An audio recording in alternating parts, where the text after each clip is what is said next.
Hi, everybody. Welcome to ZealZaddy. My name is Scott, or Zeal, and this is Story Talk, where every picture tells a story. No more peanut butter and jelly before I go on.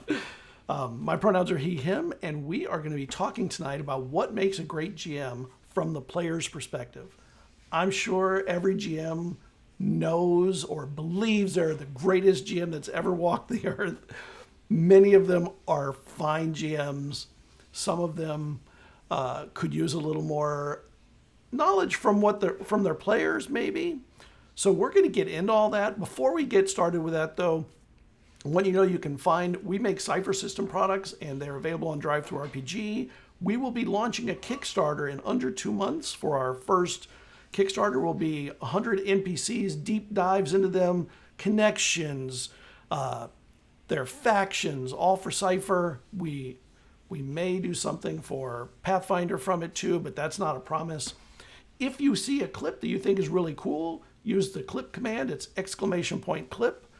For YouTube viewers, like, subscribe, and comment, because we need all that stuff to keep this thing moving.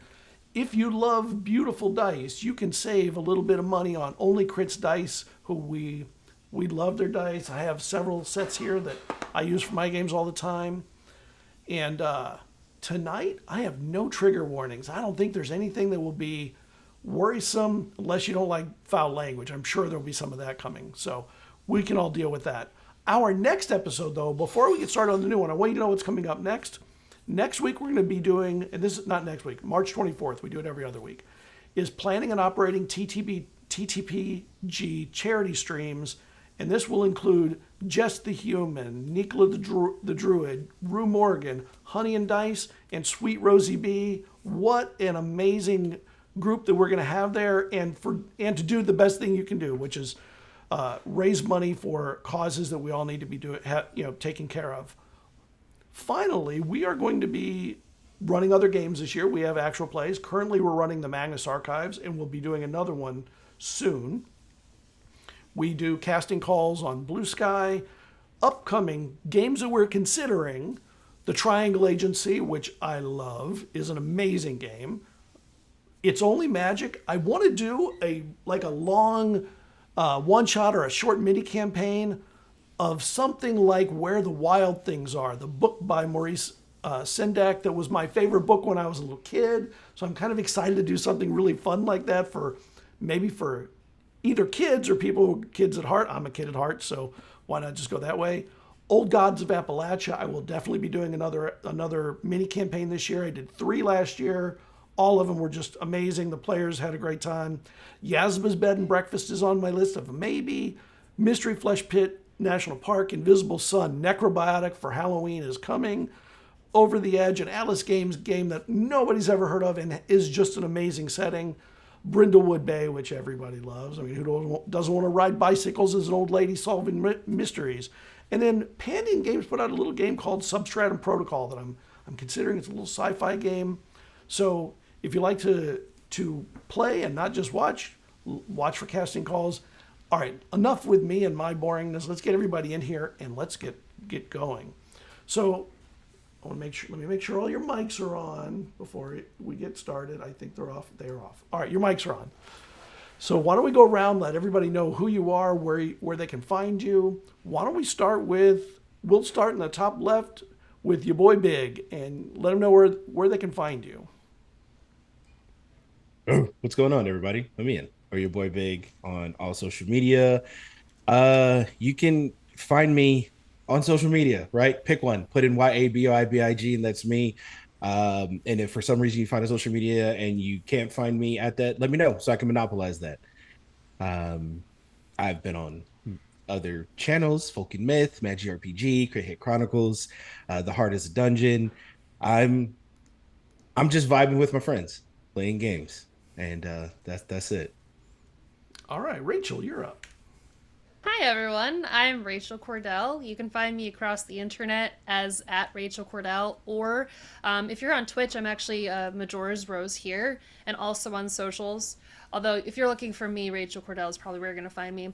But most importantly, if you check out RP Jesters, it's my actual play podcast where I GM myself and act as a player, and yeah, it's a really good time. So if you're looking for another AP to add to your list, feel free to check out mine. Right now, we're playing a game called Hench, where we are henchmen using the system Icons, which is a lot of fun. So, yeah, that's it for me. Love it. Jen. Hello, friends. My name is Jen. My pronouns are they, she.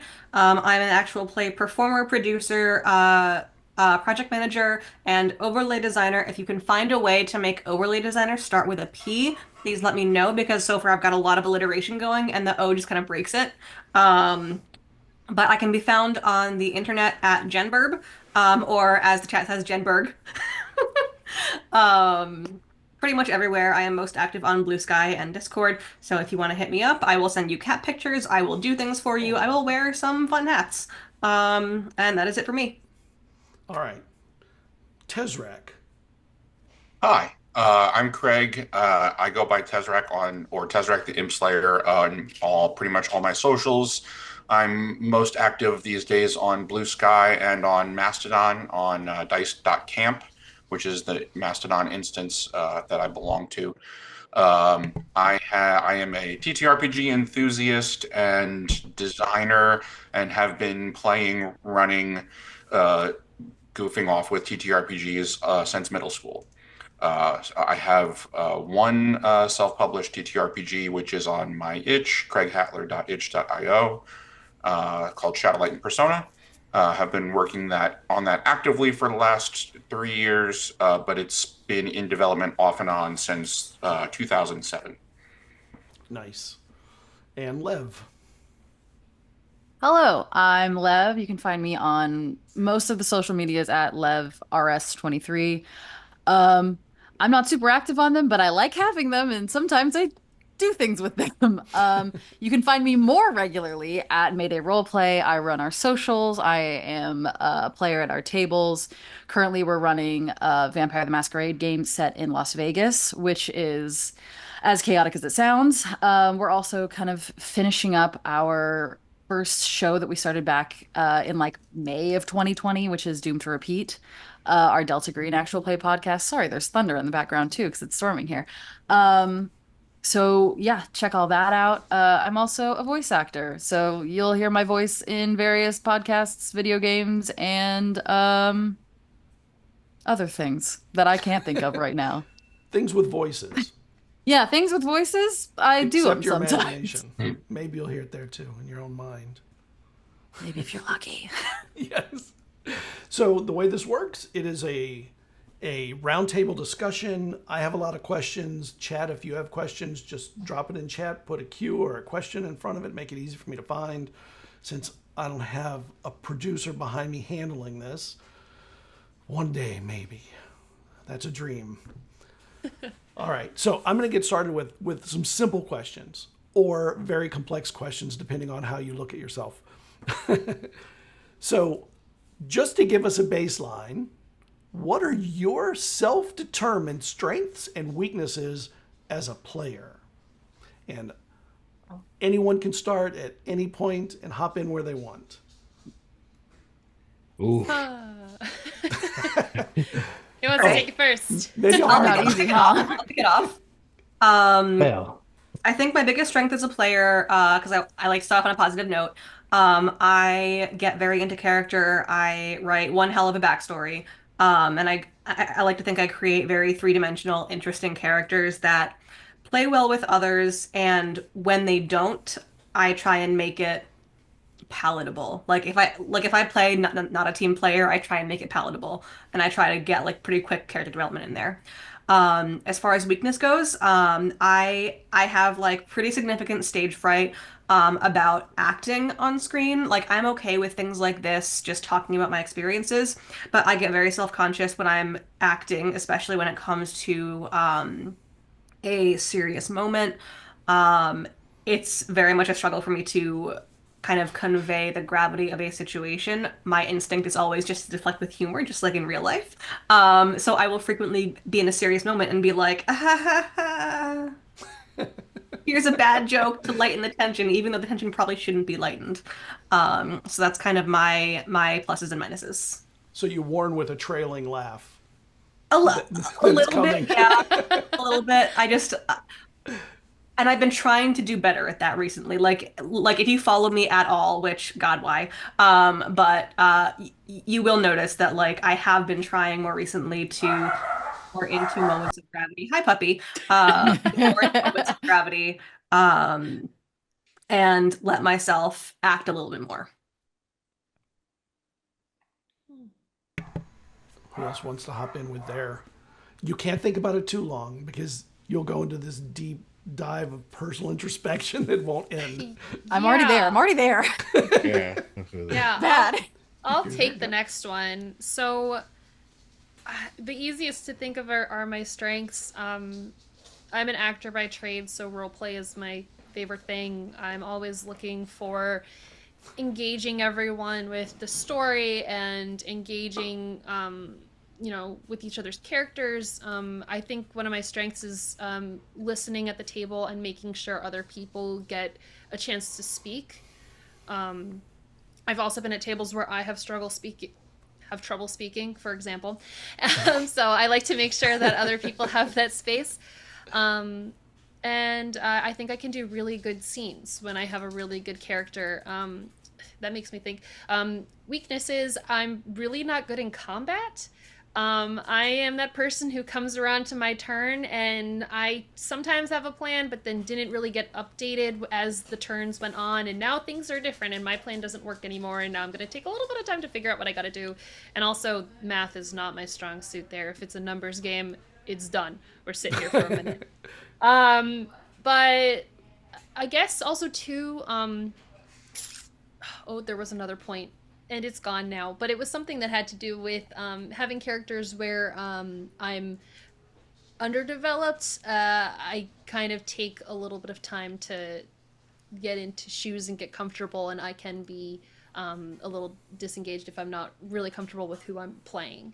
But that's more like at smaller tables, not necessarily for APs though.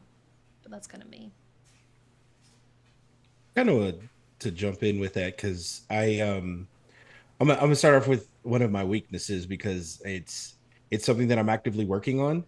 I am not the player to give you a dossier of who this character is. Organization is terrible for me, and I play with a lot of people and a lot of GM storytellers, what have you, that are very detailed. And I always feel like I'm the player that they always have to be like, hey, what are you doing? And I'm like, oh, no worries. And then I hammer something out, right? But with that being said, I feel as though that I am very, very good in the moment as a player. I feel like I have a good grasp. I'm able to grasp things, stories, themes, situations very quickly. And then to take that and then just run with it. And when I say run with it, I mean we can fill a whole session off of the vibe that I got within the first 5 minutes. I definitely feel like I'm a RP partner to where I'm not going to tamper down anything that you just said. Like, give me something and I will run on it, positive or negative. Like I'm swinging for the fences, like with you. Or if you need someone to be a pretty much like a ham or a class clown or something, like I'm really good at like grabbing onto that as well. I feel like that's my biggest strength of being able to pick up on things legitimately in the blink of an eye and then make it seem like I do have 10 pages of character story for it. It sounds like you're like a tango dancer of a role player. You need a partner and then you're awesome. Well, like sometimes it doesn't even take yeah, sometimes it doesn't even take a partner. Sometimes it just takes a space or an opportunity. Yeah. Like if, compared to some of like my colleagues in this space who are very like story driven, point by point by point, this is what this character sleeps, breathes, and thinks. I can do that, and I have done that, but I feel like I really settle in a space to where it's just like, I'm just gonna go. Yeah. Nice. I'll go next. Hop in. Yeah. So I would consider my strengths. I think a lot of my strengths as a player come from being a GM, and one of them is asking questions. And I will ask questions of the GM. I will ask questions of other players. Playing games that emphasize asking questions and acting on the answers and taking the answers to questions and having them inform the fiction is a big deal, is something that I really enjoy. I'm a big play actor. I like getting and immersing in a character concept and leading with that. But I'm struggling to find weaknesses, and that's not to say because I don't have any, but I mean, maybe I hog the spotlight. That's always a concern of mine. I would say if anything else, that would be primarily that I will, because I am as comfortable and familiar with the act of playing a role-playing game, sometimes I feel like I drown other people out of the table. I have another question. I have a follow-up question, but I'm gonna save it. Let Lev get in. I'll start with weaknesses because I like ending on a high note. Kind of opposite to Jen, where you have a hard time being serious, I have a hard time being light. I'll be in it, but like I can't crack a joke about it because we're all really serious and having big feelings.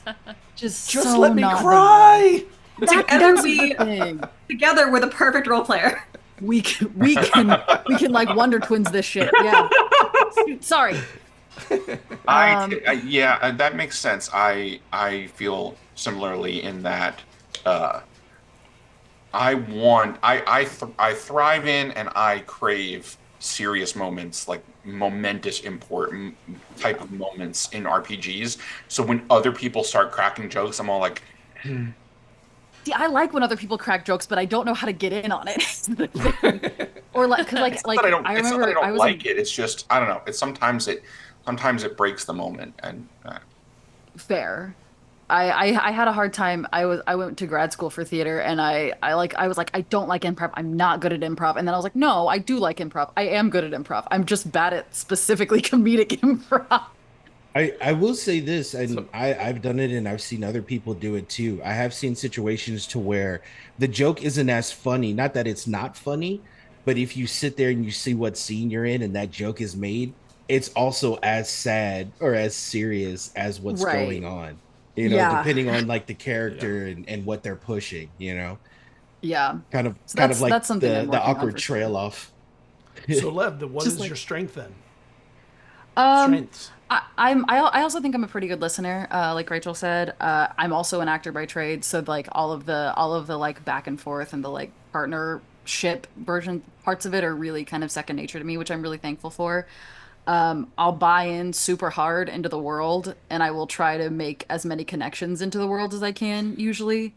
And I think I make some pretty fun characters. I'm not great at political games, which is making Vampire hard sometimes because it's a deeply political game, and I'm like, I just like being a shadow. Thank you so much. But I think I make interesting characters. I listen, and I like playing with people. I don't like being one of a thing. Yeah. So yeah, collaboration is really important. So I led with that question because I had a follow-up question prepared. So since this is about the GMs you've played with, do you think those became your strengths through the actions of GMs pushing those on into your the milieu of what you're capable of, or did you challenge yourself and become it? Were there GMs that maybe challenged you to do these things better, or maybe GMs even that got in your way and you were like, "Fuck you, I'm gonna do this"? Oh, it's GMs that got in my way for sure. GMs that when I walked away from that experience and said, I want to make sure that I never do that. Yeah. Yeah, it's so funny because like my sorry, I'm getting distracted by this. um but my how do I want to put it, my work into like becoming an actor actually kind of was like redeveloped from playing TTRPGs. I started in college as a film student, and I got to like role play for the first time at a table. And my DM, like, I didn't realize the power of like my own creativity and my own immersion in character as like my first DM, who like was one of the best DMs I've ever had, and I just tops many experiences that I've had at tables. But there was this moment that I had where they were creating such a good environment for me, and it was unlocking things in my creativity that I had kind of shut away in high school. And I just remember this moment where I was very deep in character and I looked really sad, and people at the table were like, "Is she okay?"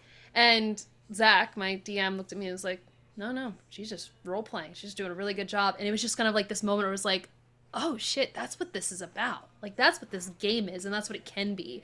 And that was unlocked from that moment. I talk about that moment all the time with people because it was just one of my favorites. And it was because of Zach that I got to have that experience. Thank you, Zach, for doing that, helping out. Thank you, Zach. You have such Shout out to GMs. Honestly, yeah, like you have such a similar experience to mine actually. My strength, the character backstory thing where I try to make out fleshed out characters came from initially a weakness. Like my first experience in TTRPGs was when this kid approaches me during orientation week at college back in 2014. And he goes, "Hey, I'm going to be running a Pathfinder game. Do you want in?" And I'm like, "Great. What is Pathfinder?" That's the right answer. Exactly. Exactly. I'm like, "Yes, I'm absolutely in. Who are you? What is Yes, this?" and. Yes, and. Exactly. Yes, and shout out to Ben, since we're thanking our GMs. Shout out to Ben. I actually still play with him to this day. But I showed up at the table. I didn't know what I was doing. I didn't even know what a D20 was. And he's like, "Okay, so here's the world." It was Eberron at the time. What do you want your backstory to be? I'm like, boy, I'm overwhelmed as shit. Like, I don't know what the hell I'm doing. So I ended up doing just like a fairly cookie cutter, I'm a mercenary. That was literally it. I picked my name basically out of a hat. I didn't know what I was doing, and I don't know if anyone else has had this experience, but I ended up building my backstory as we played. I saw like an NPC, and something in my gut said, "Don't kill that one," and I was like, "Sure, yes, and." And I kind of over the course of that campaign, I built the character backstory. It wasn't so much that I was creating it so much as it was. I don't always like putting it this way, but the character was kind of telling me, "Oh, that's important." And I like to say that my GM tricked me into caring by giving me my very own villain that was like, "Hey, screw you in particular." And I distinctly remember this one session where my character went down for the first time, and I was like, "Oh, wait, no. I like this character. I like this game. I like this game. I can't lose it." Spoiler alert, she survived.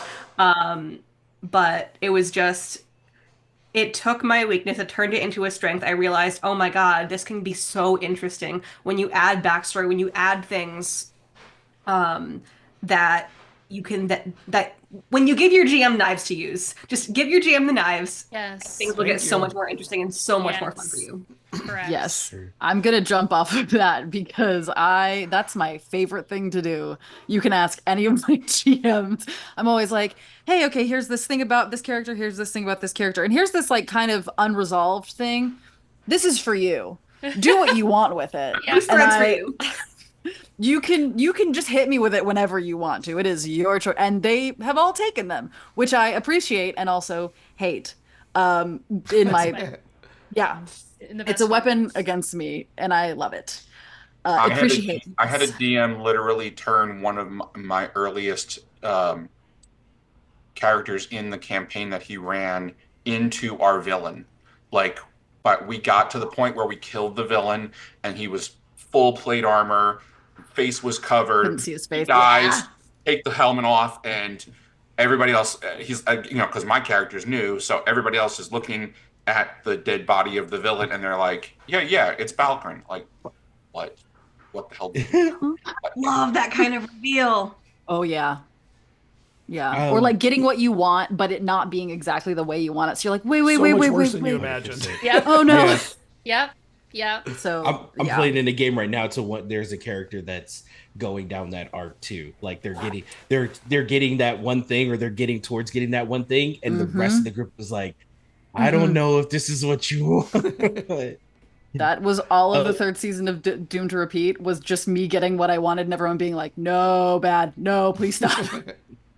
So I'm, but I think in that same direction is just like, I've found like an in between of like spiting bad GMs by doing like by changing the way that I do things, or like following with good GMs, because I've had some of like the greatest GMs of my life in the last few like 10 years, like 5 years. And I've had some of the worst GMs of my life in the last like 5 years. So it's been really interesting to like see how things have been shaped by their hands, whether or not they had them there intentionally.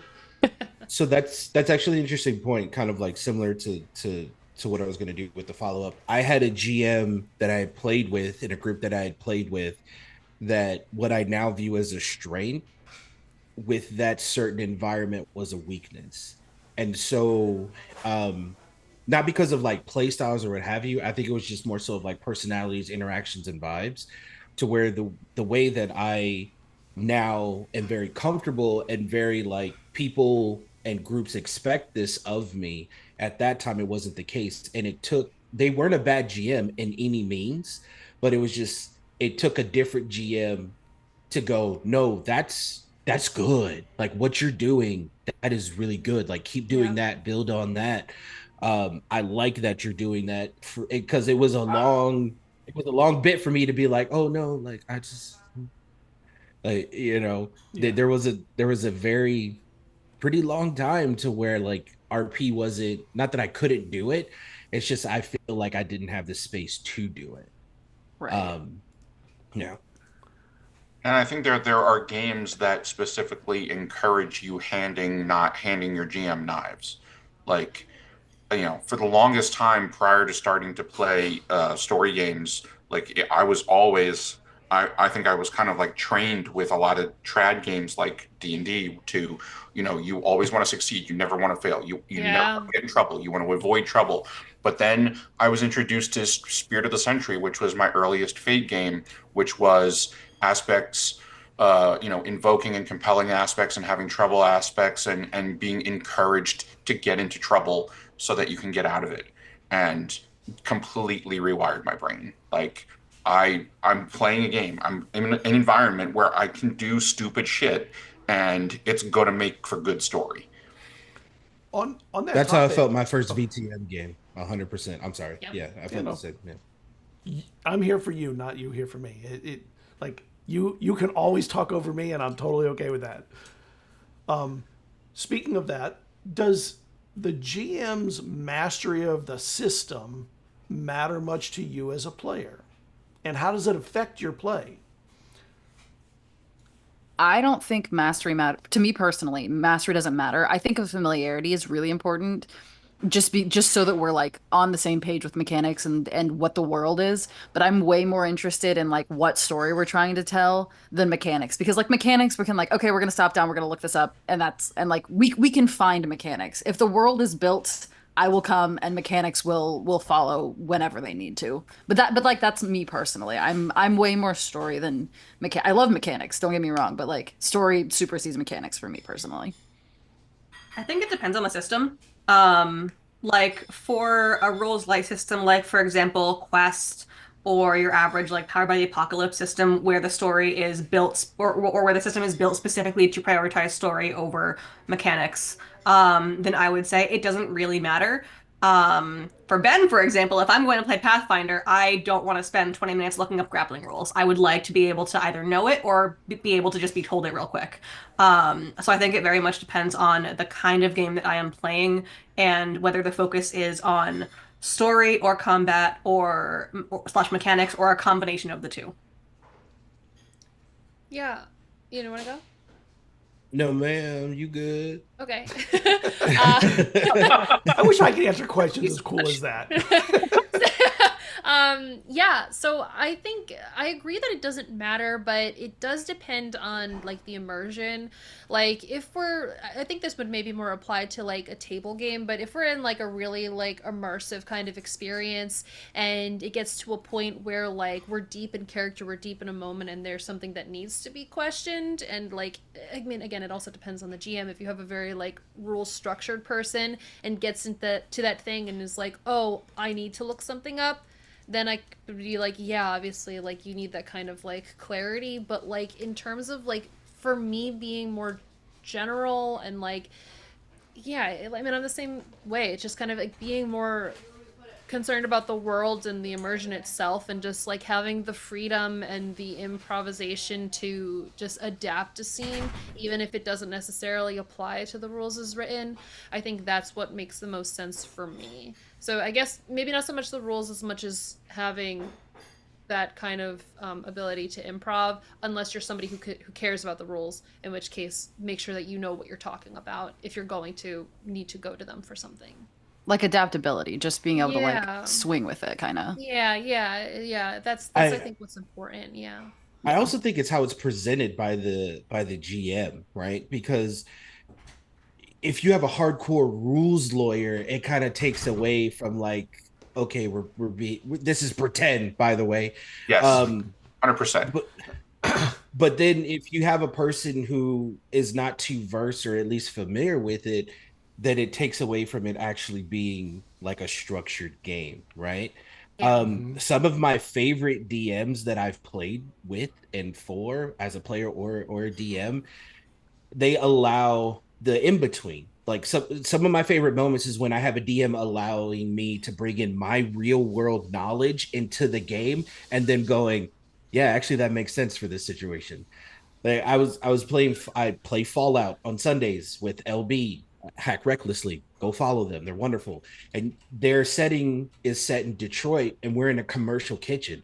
I was a professional chef for over 6 years. And they're like, well, where would somebody hide loot? And I go, is there a serving station? Yeah. Water heated? Yes. I was like, there's a reservoir in the bottom of the serving station that's usually like vacuum sealed and locked. If it's dried up, that would be the perfect place to put it because it's on the top reservoir and no one can see it regularly. And LB looked at me and went, yeah, that makes sense.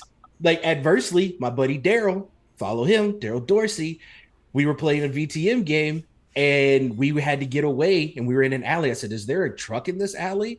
And he goes, yeah. I was like, what year is it? And he looked at me and I was like, just tell me the year.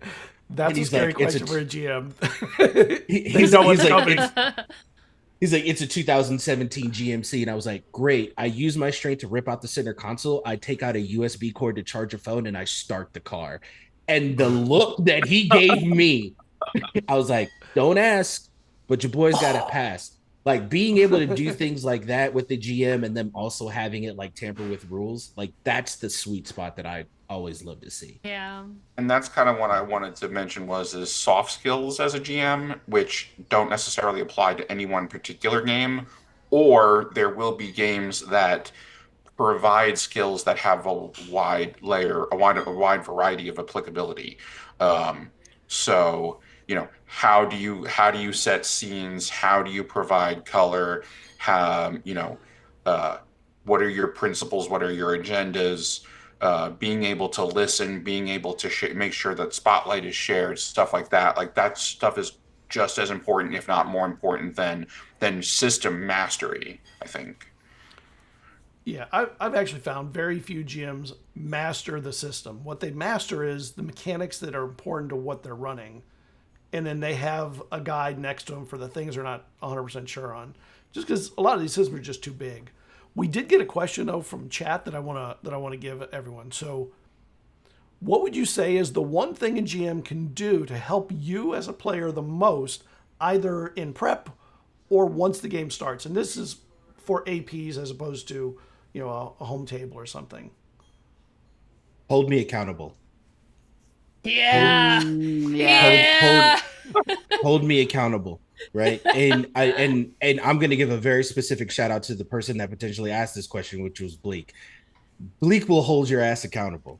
He will let you do the thing. He'll let you say the thing. He'll let the thing just be around, but he'll hold you accountable. And that shit is so much fun.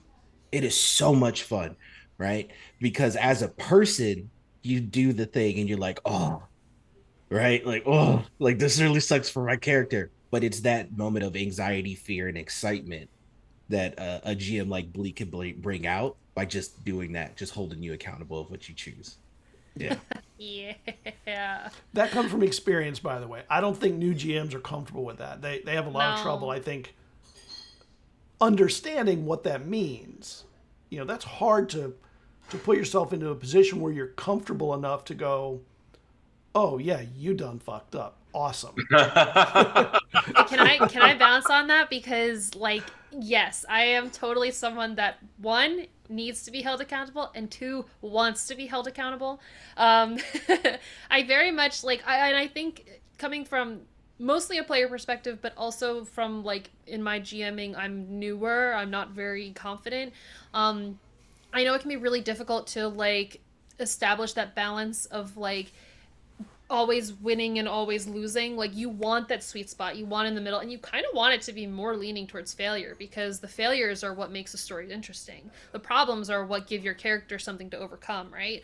And as a player, I want the problems to overcome. So if you throw me more bad things than good things, obviously we need a win because we need that to develop, yeah. But I want the loss. I want that thing to kind of give me emotional eagerness to write, to justify for my character and justify for myself.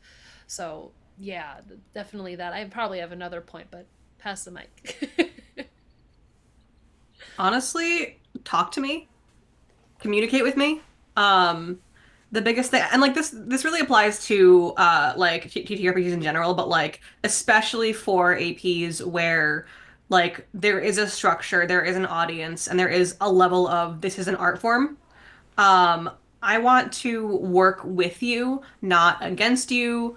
I want to create a character, create a story, give you knives that are interesting. And I want to know, am I taking too much of the spotlight? Am I a little bit too quiet? Is this group missing story beats or taking too long on some story beats? These are all things that can, in fact, make or break an AP. A game in general, but specifically an AP. We are broadcasting this story for a reason, and I want to make sure that it is satisfying to both the players and the audience and the GM. So communicate with me. If there is something that you want me to keep doing, tell me that. If there is something that you need me to cut back on or stop doing, tell me that too. As long as you are continually communicating with your table and making sure that everyone on all sides of the camera are having a good time, I'm happy. And and it comes from a good. I'm sorry for interrupting. No, you go. To directly add to that, and that it comes from a space of love and respect, right? Because I tell all of my GMs, reel me in if you need to, because if you let me shenan once, I will shenan again. If that's the vibe, if that's the vibe, I'm going to do it. It's not that I forget that there's other people at the table. No, I want to be with these other people at the table, but I know me. I will make a mountain out of a molehill in a moment. If I need to dial it in, tell me, because it's our story, not my story. So. Sorry, just wanted to put No, that's perfect, because my thing is just be a collaborator. Kind of this, just what you and Jen were both saying. I think that if we're all having fun, that's the most important thing, and we're all listening to each other. I've had GMs where I've come to them at the beginning of campaigns and been like, I know I'm supposed to have a character to you. I have the kernel of an idea, but I can't there's stuff going on in my life, or I just can't find the inroad for it. please, like, can we talk about this character? And all of the great GMs that I've worked with have been very much like, yeah, let's sit down. And I've had like hours long conversations with them about like fleshing out something that's going to be useful to their game and to me as a player. Um, or at other times I've been like, hey, I have a bunch of ideas. Do you need someone specific? Do you need like a specific kind of vibe that I can fill? Because I know other people have like fleshed out ideas already. I'm kind of like vacillating between a bunch of thoughts. If you have something you need, hit me up and I can tailor one of these to make sure that that is fulfilled in the story. So just like supporting each other in a creatively supporting each other as far through it as we can is definitely my number one. Yeah. Say we good? Okay. I have a couple more points. This first one kind of goes. I guess both of these go. Pause. Reform the sentence. Okay. There's a lot of newer DMs. I feel like a lot of us have these experience with these great DMs and like feel like, oh, like these things could not even be points, but also like remember old DMs and new DMs. Remember yourself. This kind of goes under everything that we've all been talking about, but remember to speak up for yourself and what you want for the story. Again, going back to communication, make sure you're talking about it, but make sure that like your vision is being applied. I know that it can be a lot too to like plan so much and then you have the players go off in this direction, but like feel free to like out of session be like, like I want, to guide the focus. Of course, there are ways around that where you can also like tie in something over here that brings people naturally, but don't be afraid to out of game bring up what you were intending, because then that can kind of reel your characters in when they come back to the table to naturally guide themselves that way too, if you can't figure out a way to do it naturally in the story. And like then setting expectations kind of, yeah? Yeah, exactly. Yeah. Exactly. It kind of falls under other points that have been touched on, but specifically remember yourself. Yeah. But then also for new DMs, remember my backstory. Like if there is something where you're trying to look for a connection somewhere, one way to engage your players is to make sure that you're referencing their backstory, and it can also be something that you can bridge two concepts with one person, and now you've engaged a character and you've brought people back on track, and that can be kind of forgotten if you get too I guess mixed up in your own narrative. So you could re-engage your players that way, and then you can also kind of guide us back in the right direction with remembering the backstory. Remember a weird character. There was someone in the shadowy alley that one time and now they're back. Guess what? Here we are. Dun, dun, dun. Dun dun dun. One thing that I think that gets missed by a lot of newer GMs, not experienced GMs so much, is that let the players run their own show sometimes. Like they will create a whole show and you can just sit back, arms folded, and let them do their thing until it becomes dull. Like if it starts to get dull, and this is for an AP, of course, on a table, you can let it get dull all you want, whatever makes everyone happy. But you need to let players create their own story together too, not just with you. You're not the story maker, let players. And they need to be willing to let their prep get out of the way of their players if their players take it in a certain direction, and play to find out what happens. Yeah, that's true. We got because is it that essentially that's the part of the DM in the game, right? Like that's how they're playing. Like we're all playing as characters in this overarching story. The DM is also playing in those moments of flexibility and sometimes complete disconnect. Cujo over at Crit Hit Chronicles is a master at doing that, knowing when the moment needs him to be a DM and knowing when he's like, nah, the cast got it, and just enjoying what's happening. Let him cook. Yeah. Yes, let them cook. So there's a couple questions in there and I want to get them out too. So the first one's by Folk and Myth. This has been coming up recently. How do you feel about a GM revealing something about your character that massively changes them that you didn't know?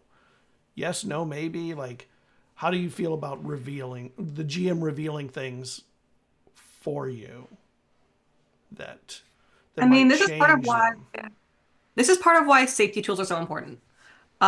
Is really what it comes down to. It depends on you. It depends on the table. It depends on what safety tools we have in place. Like there was a character that I played once where I was an android, but I didn't know I was an android. Now I did that on purpose. I talked about it with my GM, and for that reason, I had a great time with it. But if he had come to me at some point and was like, "Hey, like surprise, you're an android," in the middle of gameplay, I might not be super thrilled. But really, it comes down to, I think, just talk again, more communication. Talk to your table, establish your safety tools, establish expectations, and it can be, like on a player by player basis. Like one person might be okay, be like, "Surprise, you're the son of this god," and the other person might be like, "Well, okay, I really don't want to do that." So really, just establish your expectations with significant character-related plot twists during your session 0. Everything is sorted. Or Session zero's communication magic. and collaboration, because then like if like obviously like as players we come up with stuff on the fly all the damn time. And so if a GM is like, "Oh, this could be really interesting," I think that's something that you can talk to your player about. And or not can, should talk to your player about. If you're like, "Hey, I have this really interesting idea. Would you be comfortable with this like thing that you've made getting changed a little bit?" And like this doesn't have to be like, if you want it to be a reveal, it can be a reveal for the rest of the table, but if it's going to affect one player specifically, you need to talk to that player, in my opinion. You could, people do what they want to do, but I think from my perspective it needs to be like, "Hey, we're collaborating on this story and your character is part of the story that I want to tell. Can we make this shift?" And if they say yes, great. Go off and be maniacs together. But if they don't, you got to find a way to, put it back in the story. If you want it to be in the story, you have to find a different way to do it. But see, there was an operative phrase that you used there, which was the Mm. story I want to tell. That's So fair. who uses that? Is that the GM saying the story I want to tell? Is it the player saying the story? Because at a TTRPG table, no one person is telling the story. That's it. It should be this like the story that we're like. I think GMs and players are specifically like there is a thread from every GM to every player and every player to each other, and then between all of them, there's like it creates the web. So like the story we're telling as GM and player is important. So we need to like make sure that thread is strong, and then we can kind of see how the ripples affect the rest of the players if we want that reveal to be a secret. So, oh, Ian, I'll let you go. So I apologize. So I've only GM'd very, very small number of games.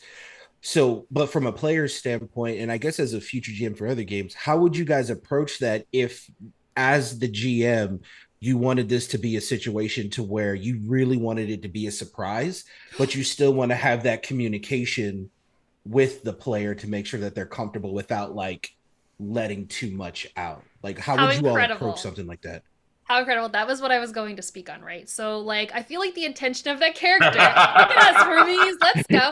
I feel like the intention of that, right? If you're going to change a character without them knowing, it's about the experience of giving them that shift. It's giving them that disconnect from their character. And you don't want the forward of it to be like, okay, so this is going to come up. You want to create an environment where you're going to change their character, right? And if that's this kind of story you're telling, which of course in a situation where you're going to talk about and like, do you want something like this to happen, you don't necessarily care if it's a surprise, communication is optimal.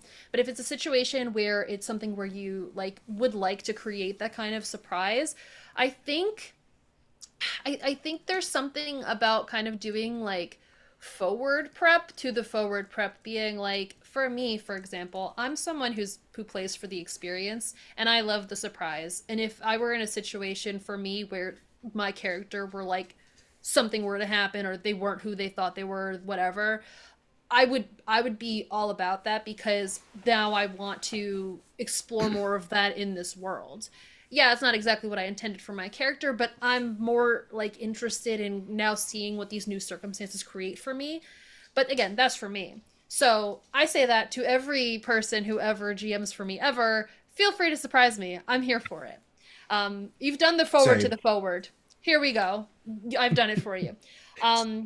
So it kind of depends. I think that would be something maybe when in an actual play setting, or perhaps even in like just a friend setting. I guess it works in both places. Do those kind of preps beforehand. Are you a kind of player where I can surprise you with something like that? Or are you not a player that I can surprise you and I need to talk to you about that? Because then once you have that off on the consent forms, now you know forever. And of course, that can change and you can always check in. Yep. But you kind of have to do some 4D chess and be like, well, I have this game coming up and I want to do this, but I want to, it takes a little bit of effort, but I think it's worth it, especially if you're trying to create an experiential surprise. Well, I mean, I've never played. I'm right? gonna jump in. Yep. I've never played a character, I think, in any game in as long as I've been playing TTRPGs where I've been so locked into a concept that I haven't been open to the GM doing, changing some aspect of them or introducing something new. Like I'm open to it, at least getting it out on the table and talking about it. I'm not going to be completely closed off to the possibility of something, being outside of what my expectations were with the character. I have an experience where something like that happened to me, where like it was one of my very early games. In fact, I think it was the first one, where we ended up at like an interdimensional like bar kind of thing, and it was one of those sessions where just let loose. We're gonna drink and have fun in a D&D game, a bunch of like sober college students, and one of the bars that we went to ended up like turning us into like a demon for a temporary amount of time, and like changed our alignment, and all this crazy stuff happened. But of course that came with consequences, and on the back end of it, like I had this like permanent tattoo up the side of my face, and my little like young D&D mind was like, oh no, my character's face is ruined, whatever. And it like changed my character. It gave her some things to develop on that I wasn't prepared for and didn't expect to happen. So in a situation like that, like I was kind of like, I guess, thrown into a situation where I had to adapt and had to be like, well, this is what's going to happen. And maybe that's why I'm more okay with it now, where I'm kind of like, yeah, something's happening and I'm here for it. But again, ultimately it comes down to having that communication, and of course always checking in if something updates is always important. Both sides apply to that, but that was such a fun experience. Like having your character go out for a fun night drinking and then come out with consequences was not on my list, but here we were. Yeah. You had mentioned consent checklists. I think they're a great way for a GM to just have a baseline understanding of what is not. If you don't use consent checklists, you have no clue what is off the table. And that's where you run into trouble. You need to have tools that help you understand what's on and off the table. And if there's something that isn't covered there and you're thinking of doing, that is the time to have that conversation if you're going to have it. I mean, we all know, okay, Monty Cook Games has their consent checklist for Old Gods of Appalachia. There is not a checklist on there for abuse, like family abuse. But I knew if I'm going to run this game and there was a family that had an abusive relationship, I was like, I think this requires a consent check. And we had a conversation because we're all smart enough. I mean, if you play TTRPGs, you're a smart person. I'm sorry to tell you, none of you are idiots.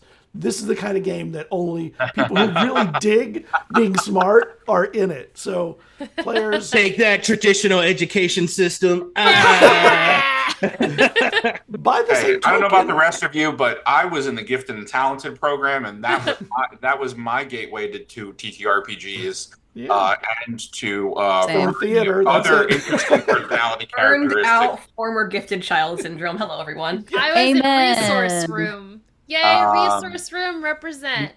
Mine was my culinary degree that got me into TTRPG. Awesome. That's the most perfect All way I can think of. Take that, traditional education. And if you have a culinary degree, I'm going to give you my roommate right now. Sorry, already But mine. it's not just being smart, though. It's being empathetic. Yes. It's caring about the other people that you're sharing space with. And I don't want to intentionally hurt people. Yeah. So I want to know if there's subject matter that's going to bother you. That was funny what you said. Let him cook. That was good. All right, we have a couple more questions, and I want to get through them before we take.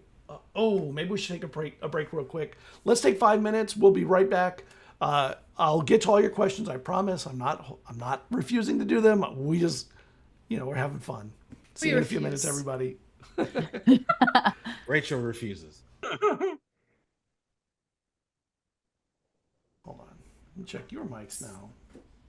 Your mics are Check your mic. on. Yes, mine's on. Okay. Welcome back, everybody. Thank you for giving us 5 minutes to deal with things. There are 3 more questions from chat that I want to get to, and then we have other. Oh my gosh, there's 4. Awesome. I love that you guys have a lot of questions, so keep them coming. My questions are always less interesting than yours anyway, so I'd rather get yours. Let's just start with the next one. What's your preferred way of dealing with your story when players go totally off your plan course? That's a GM question. And this is, let me invert that. What's your preferred way of dealing with a GM that is trying to control the course of the game?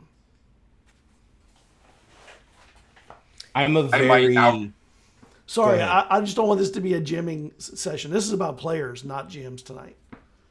I might outright just look at the GM and be like how much are you married? Like I might take it out of character, out of very meta, and be like how married to this are you?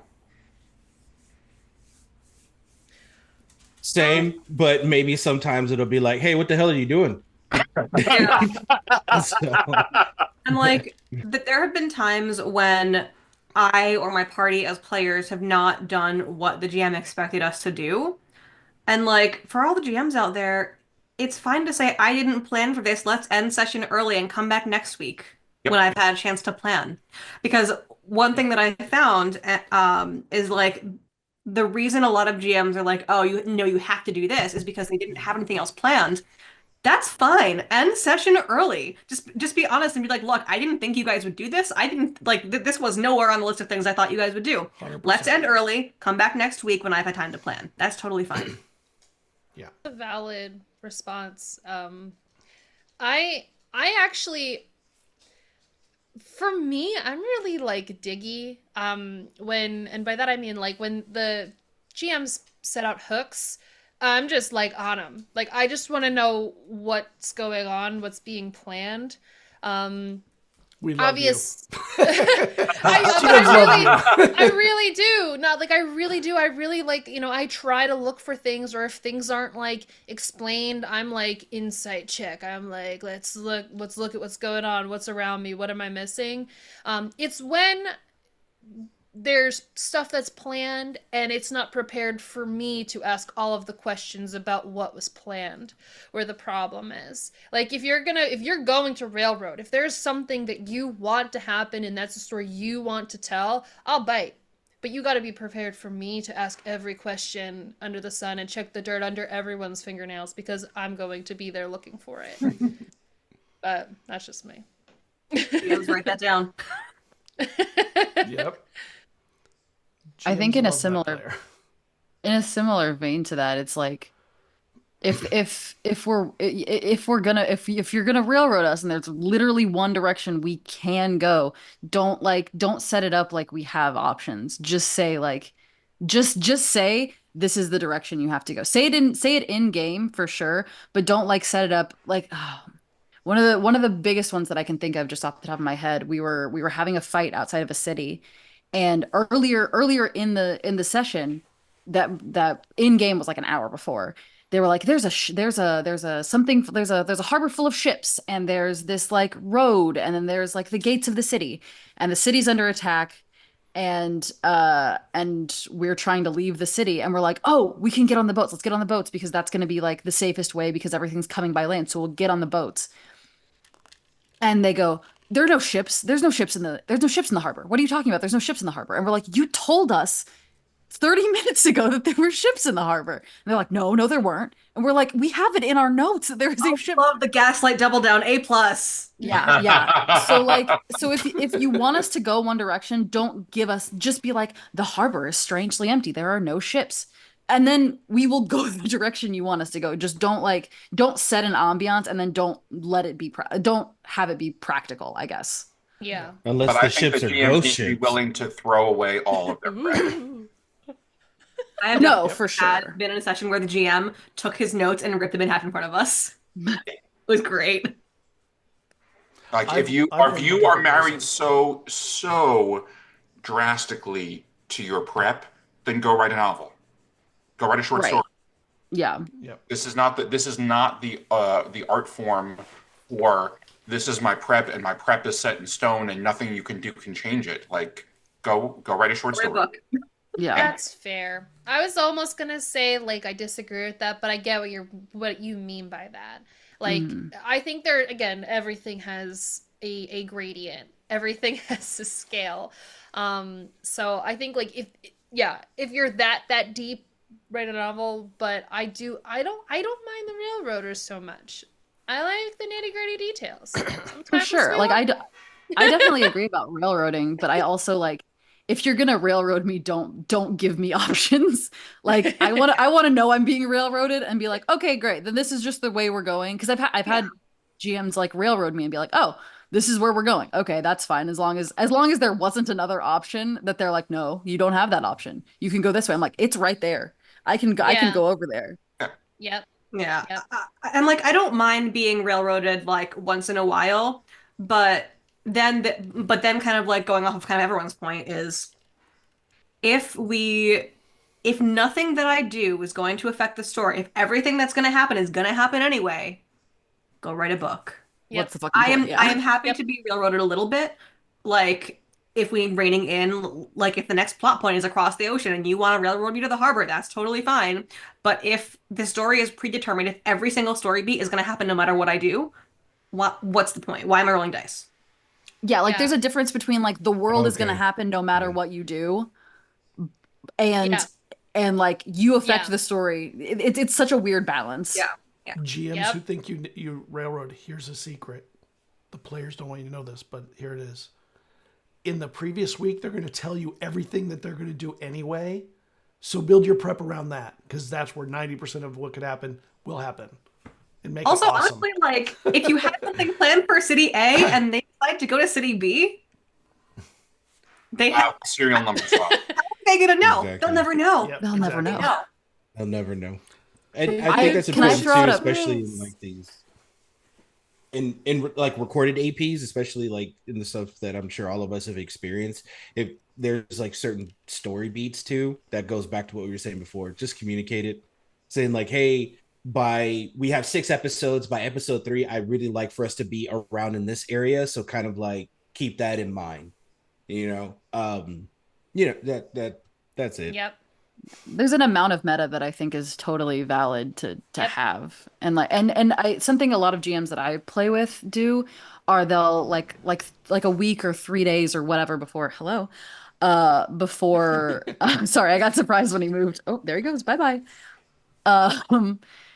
They'll send out kind of like a message on our Discord and be like, hey, let me know intentions. Like here's kind of like the vibe of what's going on in the story, but like hit me with your intentions just so like I have an idea what you're working with, since you have an idea of what I'm working with. Just again, it comes back to communication and collaboration, as we all said. Whoa. Talking as a table helps you achieve the things that you want to achieve as a table.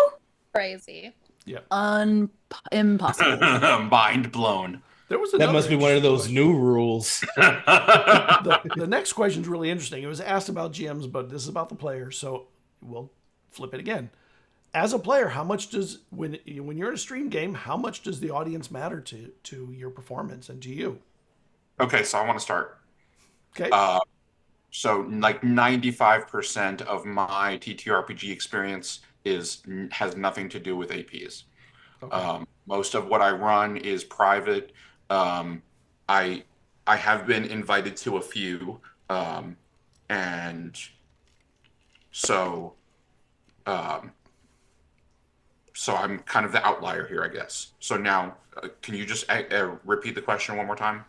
So when you're playing in an AP, Mhm. how much does the audience matter to you, and does it affect your performance, how you perform? Okay, so I guess if I were in an AP, um, I would say that the audience matters to me probably close to zero. Like I'm there for the people at the table, and I'm there for the GM. I'm not there for the audience. I would agree with that too. Like it's you're playing the game with who you're playing with. Like that's honestly who it matters, right? Because and sometimes you just have turds in the chat. It happens, right? You get the people who are not the best in the chat. They're not the best in the comments. If you put a lot of stake on just that in general, you're not gonna have fun. I've seen people, I've played with people to where that did matter. The stream count, the comment count, how many people were active in the chat, what they're being active with. And it felt more like one of those telethons than us actually playing the game. Yeah. Audience is important. We want people to enjoy what we're doing and what we're creating, but it It should really be is who organic. you're playing with. It Exactly. matters before and after your performance, not during. It's Yeah. after. Yeah. Exactly. Like I enjoy engaging with chat, and things like this. I enjoy occasionally like chuckling at something that like a chat Yeah. member has said, but like when I am doing an AP, my focus is not entertaining the audience. My focus is on playing the game, and that's kind of a big reason of why I play in APs and I don't really GM them. Because as a GM, like I feel like I'm going to have this responsibility to create and maintain like an interesting story for the audience. As a player, I just get to show up and play. And like obviously I like to put on a good performance, but that's not just for the audience. That's for me, for my fellow players, for the GM. It's for everyone. So the audience I enjoy interacting with, I enjoy talking to them, but the things I do are not for them, if that makes sense. Yeah. I think if we're looking at it from this perspective, it's art, and doing something as an artist, you want people to look at it, but you can't be concerned about how many people are looking at it up front or just in general, because the matter of fact is that you're creating something and someone may find it, someone may not find it. It's the fact that you created something in the first place that's important, and it's about yourself, whatever you're doing is that's important to you is what I'm trying to say. I did have another perspective though, like if there were, for example, a Twitch stream where the audience like contributes to you either in roles or whatever, I think I would care, not in the sense of like, oh my god, I need people to be on my side, but whatever, but like I do care in the sense of that they kind of act as a player in the story. They affect the narrative. Um, and I think I care in the sense that I care about another player at the table. Like I care about how they change and what that does to affect my character. How does an extra die affect me? Or, would I make that choice if I didn't have that extra ability to roll for something else? Like, that's in a sense that I care about. But if you're talking about an artist perspective, then no, you shouldn't. You're muted. You're sorry. muted, Big Dog. Yeah, there was a drill going on in the back. Mhm. When I play in APs like that, one thing that I look at it as, we have a participant that is a ghost, but they have some effect. So I can't see them. I can feel their effect. I'm not going to perform to them. I mean, honestly, if you're performing to the audience, you're not really doing what TTRPGs are best at, which is performing to your players. And I consider GMs to be players too, since they play they run the NPCs. They are players as much as the players, and that's where the joy comes when I play. Anyway, that's where the joy comes from. Anyway, is the interactions with the built environment of the GM and the players that I'm with. All right, I think audience. Oh, sorry. Go. Go. No. I was just gonna say that I think audience matters insofar as like making sure your story is like can be understood from the outside, like that it's not so choked with inside jokes and like fuck around nonsense. Like, of course, have like a little bit of fuck around nonsense, but like that can't be all of it. Like in a home game, you might be able to like, I'm gonna mess around for 3 episodes, and it doesn't matter because we're all happy and having fun. But like, that's not always audience material, kind of. So like, they matter insofar as like having a cohesive linear story, or if you're not telling a linear story, just having a cohesive story that everyone's bought in on. But otherwise, I'm of the mind of like, if you build it, they will come. If you're enjoying yourself, Yeah. someone else will too. Yep. So the next question is actually about jamming again, and I'm going to twist it again because tonight we're talking players. So what's a good way from other players to deal with an I'm the main character player, and a good way to deal with an I'm more of a main character than other players player. So listen, y'all. Take the GM out. This is players dealing with players. Yep. No, I have been I'm gonna tell y'all a story. Awesome. I was once in an AP where I had to sit and watch another player go on a date with an NPC for like an hour. Yikes. Just Ian, I see you screaming. I see it. It was wild. This player consistently liked to insert themselves into storylines, into their own storyline, which they had several, into other people's storylines. At one point, like I was essentially just a walking, I hit things real hard and make them die. And at one point, my backstory came up finally, like you know, like a year and a half into the campaign. Wow. My estranged brother showed up. There was a fight. Everyone was okay, but my brother stole this person's like favorite weapon. They had like 6 weapons at the time. So I'm trying to deal with my brother, and this character comes up and is like, "He stole my sword. He's my nemesis now." I'm like, please, just let me have this one. It's been a year and a half. Just let me have this one thing. Um, it's been pretty. It was consistent. I no longer play with this person. Like not necessarily intentionally, just like we have not crossed paths again as fellow players. But I'm gonna be real. I overcorrected sometimes. Like there were times when we like had like mild clashes as like in character. That's on us for not talking about it outside of the game. And a little bit on me for not being like, hey, I feel like you are really, really like main character syndroming right now. But I guess my answer to the question isn't so much a what do I do as what not to do, which is try not to overcorrect. And if I had to do it again, I would approach the person and be like, hey, I feel like I got my first story beat in a year and a half and you just kind of made it about you. And that's kind of I think my advice to myself and to everybody else. Yeah. I think the GM really dropped the ball in not giving you a story beat in a year and a half, though. Oh, for sure. Yeah. Yeah, Oh, yeah. 100%. No, Like, no, And no. an hour and a half scene? Like, come on. I made allowances because it was their first time GMing. But also a year and a half in, like, I don't know. It's, you know, Yeah. there's a reason Yeah. that I don't GM on stream, and it is because I don't feel confident in my own GMing skills, so I prefer to play. I guess for this one, I kind of struggle with this because of my personality type. Like I get really excited to play with the people that I do. So I want to do the things, right? I want to say the things, I want to interact. So I'm not saying that I feel like I have main character energy or anything like that, but as a person who knows this about themselves, that like I'm not truly doing this or attempting something like this because I want that. It's just more so I'm just really happy to play with you. For those who I guess who have that energy, know yourself, be respectful and tamper it down. Like know when it's a good time to interject and when it's not. Like player and DM respect is the biggest thing.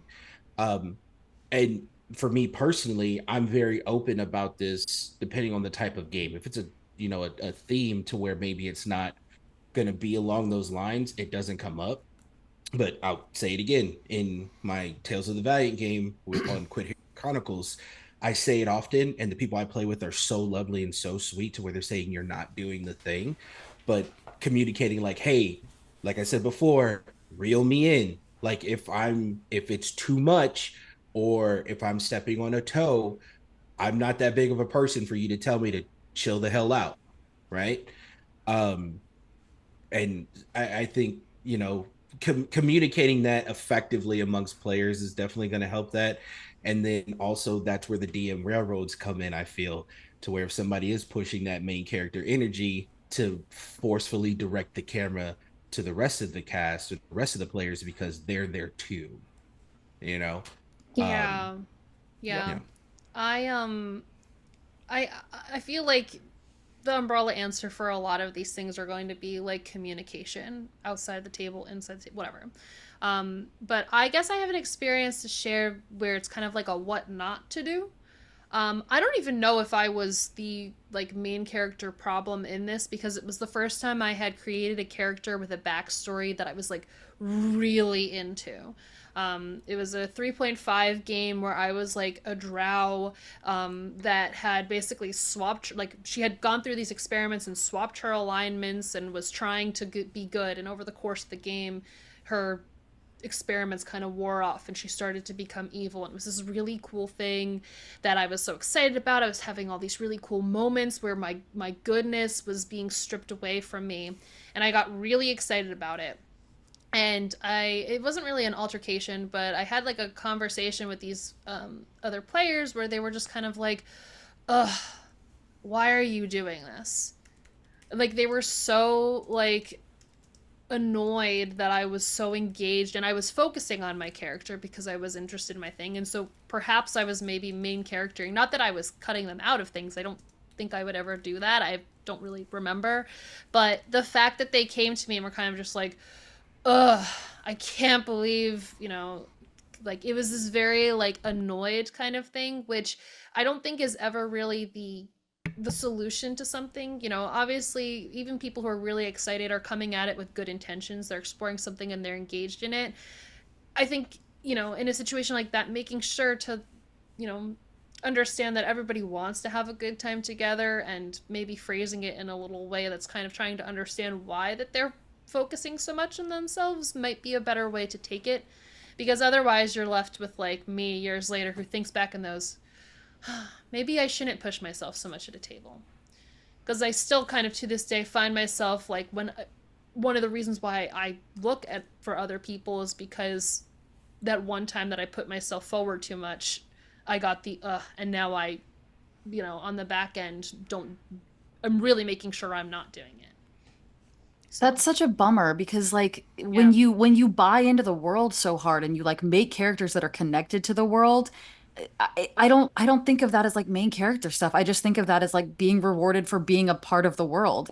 That's so shitty. I'm so sorry for both of you. That sucks. Yeah, it's something that and I like I don't know, maybe I was too excited. I have no idea. I don't know if I was, being a poor player at the table. I have no idea. But in retrospect, if I had just been approached with like, hey, we noticed that you're kind of like, focusing a lot on yourself. Can you just turn your eyes outwardly a little bit and, make sure that you're acknowledging us at the table more? I would have been so like, let's go. Let me explain my backstory. Let's like, let's engage with it. How can we work this out? But yeah. Yeah.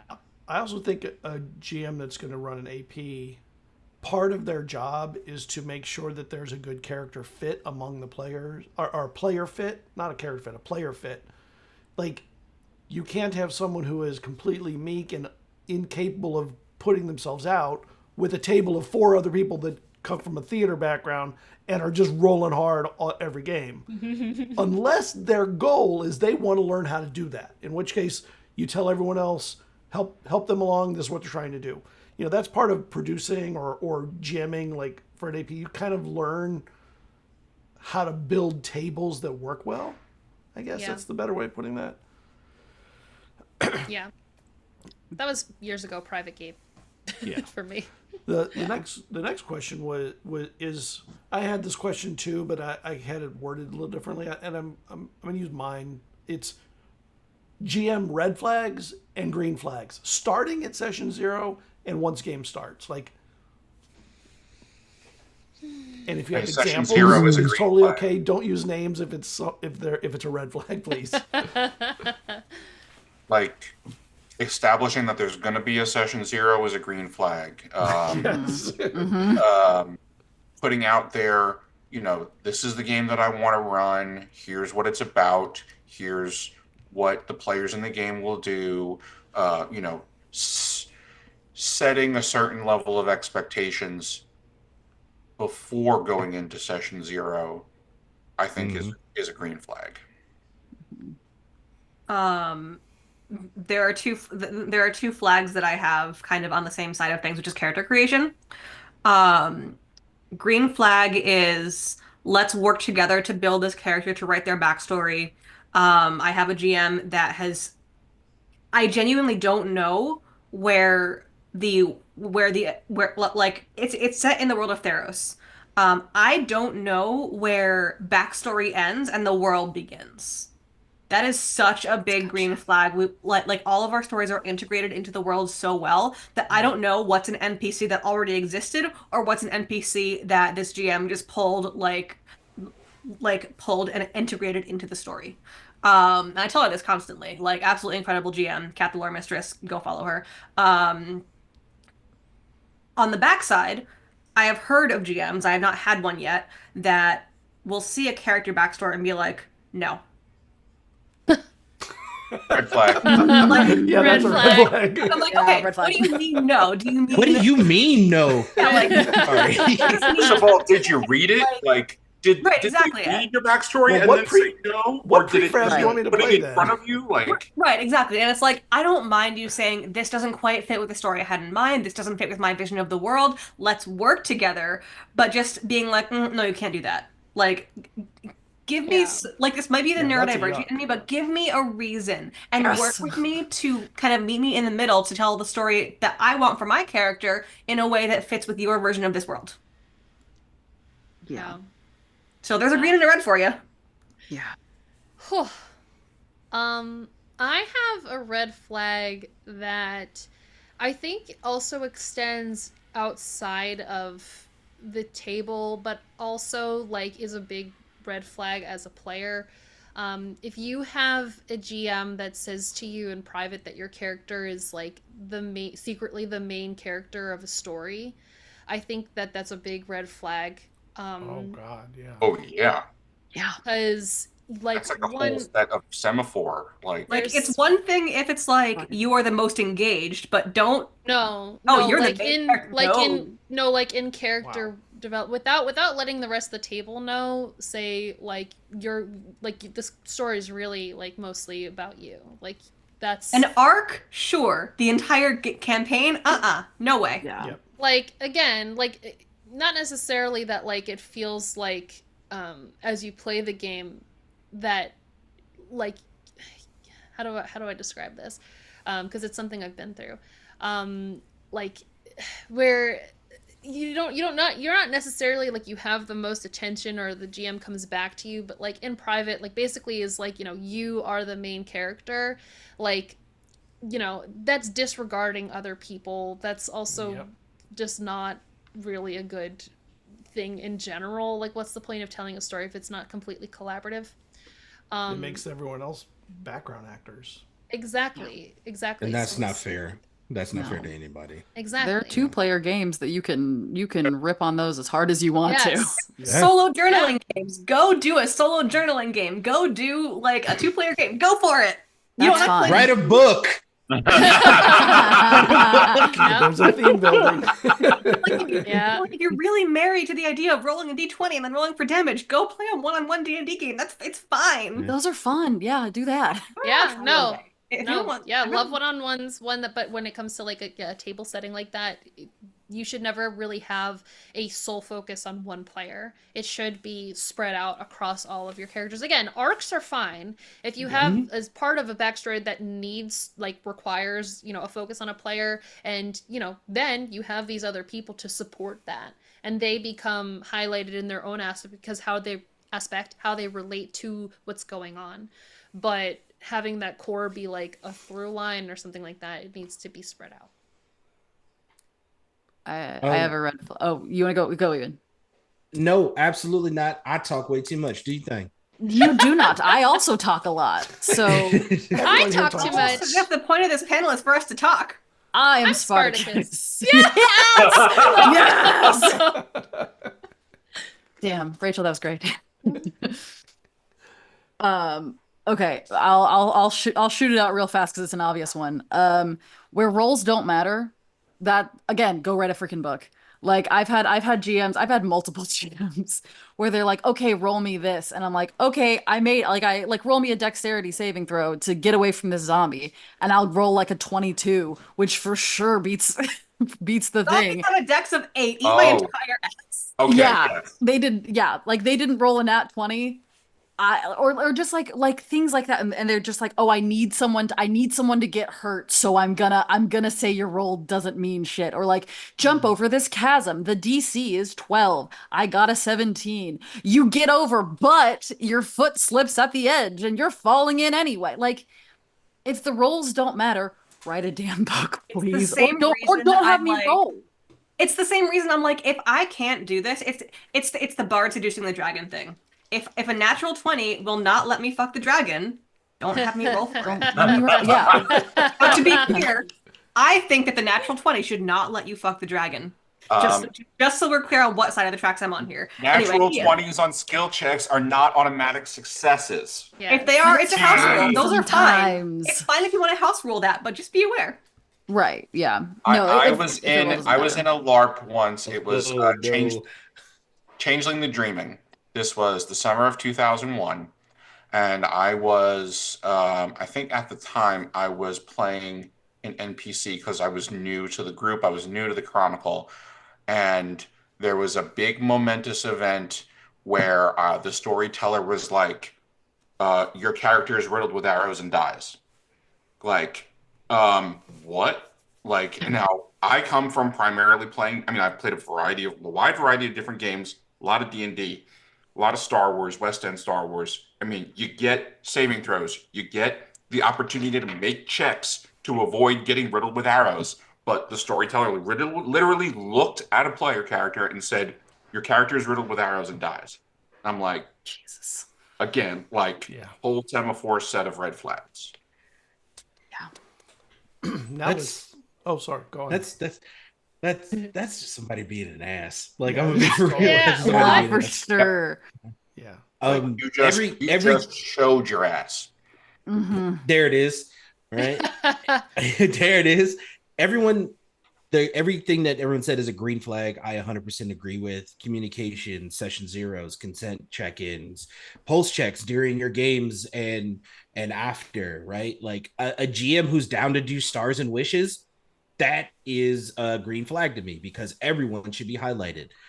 Here's a red flag. I'm probably going to get reamed, or a lot of people are going to agree with me, but you know what? I want all the smoke. I don't care. Ability. A GM who thinks that their critical role are dimension 20. Oh my god. Respect. Yeah, I've had it happen to me to where before session 0, I told them I will not be playing in this game. I get it. Progress to perfection is fine. Progress to proficiency is wonderful. Elevating your game, stepping up your production, being better and honing your craft. I vibe with that. I am fine with that. But do not hit me with a production list as if you are a $1 million company and you're not paying me. And I'm not saying that I need to get paid, but like, sorry, your boy's from South Side of Chicago. I'm gonna get hood with it. If you're not paying me, or if everything else that you're doing doesn't equal to that, then don't demand my time in that sense. Like I said, I get it. Progress to proficiency is wonderful. leveling up your craft and your creativity, I'm all for that. I am willing to walk that path with somebody. But don't put inherent stress on me as if you think you are these things, because let me tell you something, all of us sitting here right now are not. We're not. We're coming to vibe, we're coming to play a game, and if that so happens to like get caught onto something, or if one person just loves it, the goal has been met. And that speaks directly to what we said before about how important is the audience. Like, if you're so focused on the audience and on creating this experience, like you're kind of losing sight of what a TTRPG is. Yeah, you have lost sight. Again, like if you want like high production value, et cetera, if you want certain things from your players, be upfront with it, and you will get people showing up that want to give you that. But don't be like, hey, I'm looking for players for a game, and then they show up and you're like, oh, also you need to have this $500 mic and, you know, perfect light, you know, like and every show you need a cosplay and, right, like, and all of these things. And be realistic with like, not everyone can afford a high quality mic. Not everyone can afford to like cosplay. Like throwing myself under the bus. I never learned how to do makeup. I cannot do makeup for shit. You ask me to show up in makeup, I will give you eyeliner. That's it. That's all I can do. But you look fabulous, darling, and don't let anybody tell you otherwise. I wing my eyeliner very well, but it's the only thing I can do. The next question I think is the next question was interesting because I think it's the inverse of what we were talking about earlier, which was the earlier one was what do you do with a character or a player that hogs the spotlight? What about the player who doesn't pay attention? Like, do the players do they take a role? Doesn't pay attention, doesn't, I don't want to say doesn't take notes because plenty of characters don't take notes. As long as there's somebody taking notes, you're probably okay. There's always somebody who's like, I'll take notes. I want to know everything. But if a character, Bless you. To me, I run a lot of games. If there's a character that isn't engaged, there's probably something wrong with what I'm doing, more so than what they're doing. But if there is something going on with them, it's, once again, you have communication. You talk to them, figure it out. Do you have you come across this as players where there was a player there, and what did you do as a player? Of course. Of course. Pull them in. I purposely pulled them in. Yeah. I go, hey, person, what do you think about this? Yes. Yep. Hey, me in person are going to go into this cave. Come on, friend. I will find a way to get us in a situation where that character's skill set will be useful. Like Asking for their help. Like if Huge.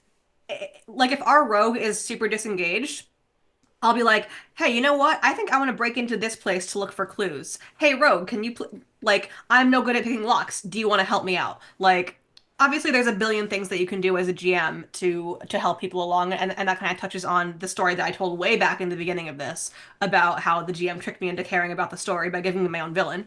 Thanks, Ben. Love you. But like as a player, just find ways to bring us in, like bring the party into a situation where that character's skill set will be useful, and then just encourage them to do the thing.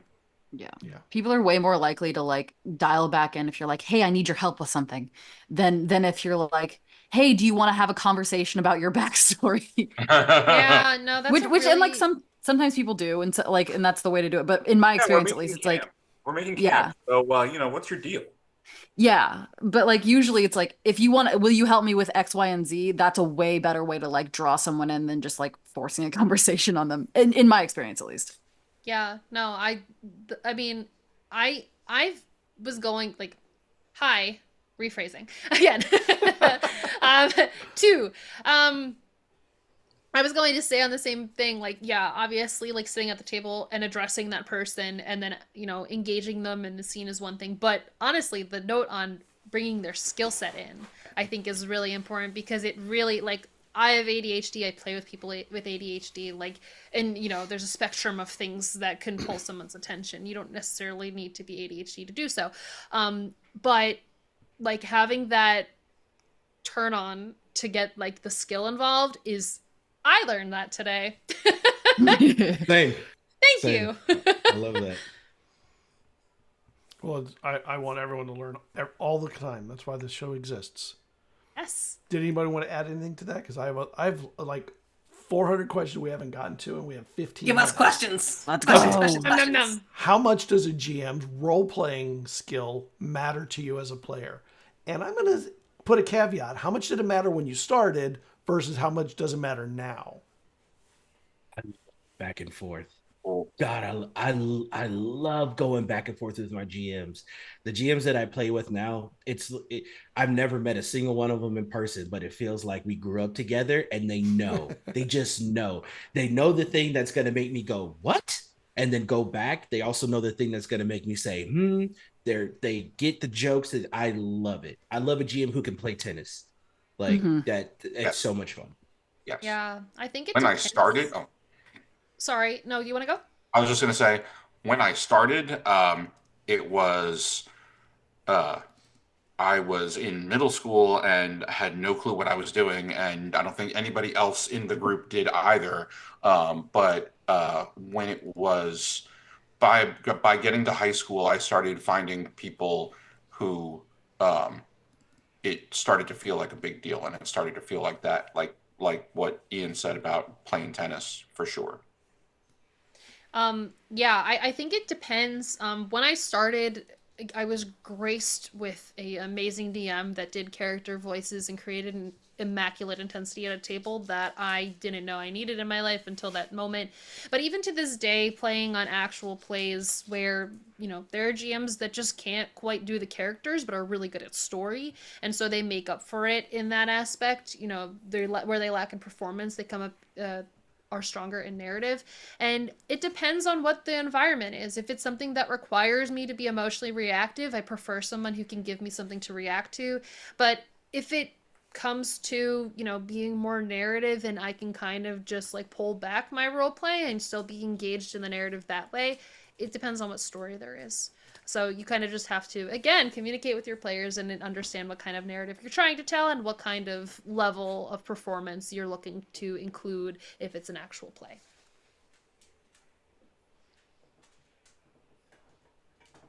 And so I was telling them at dinner. You did what? Right. Oh. Yeah, I'm an RP bitch. I like people who I can RP with. And yeah, like Rachel said, like there are certain things that like maybe like story is more important than RP in the moment. But like if I had my druthers, all my GMs would love RP too. Correct. Yes. Yeah. How much? Okay. So outside of that, then how much does a GM's world building matter? Because that's like the other end of the spectrum. Like, how much does that matter to your ability to immerse? I think it's very important to me. Because ultimately the world is the primary thing that you are interacting with. And the primary thing that you are affecting. I need to have that buy-in as to, like, let's be real, a lot of things are go save the world. What am I saving? I want to know what I'm saving. And that's part of why, like, when I GM, I personally prefer to use pre-existing settings that I can learn, because they are going to be more fleshed out than anything that I can write even in a year, right? And like, I've been working on my own homebrew setting, but that's so much work. Yep. And like, I like to have a built world, even if it's just straight out of the box the world, that's fine. But I find that I personally need strong world building and consistency in the world to be able to fully immerse and engage. I don't need to know everything, but I want them to know everything. I think, Or not everything, but some of it. You know, like they should have an amount in their hand. I think How many nails in defining- this door? I think defining the world is important. So like, what does the world mean? Is it necessarily continental and national where the politics are big, or is the world a group of friends and what their relationships are? If a world this big is too much, as long as this is developed enough where I can kind of map out the relationships and how they affect each other, I think that's important. And I think that's something that, you know, even me as a GM needs to learn sometimes, but really just having the environment, the setting, the scenery around the players be fleshed out is important. If it really comes down to something that's going to infect the trade market of two continents, yeah, be aware of that. But ultimately, what I'm interacting with is what I want to see developed, so I know what to react to.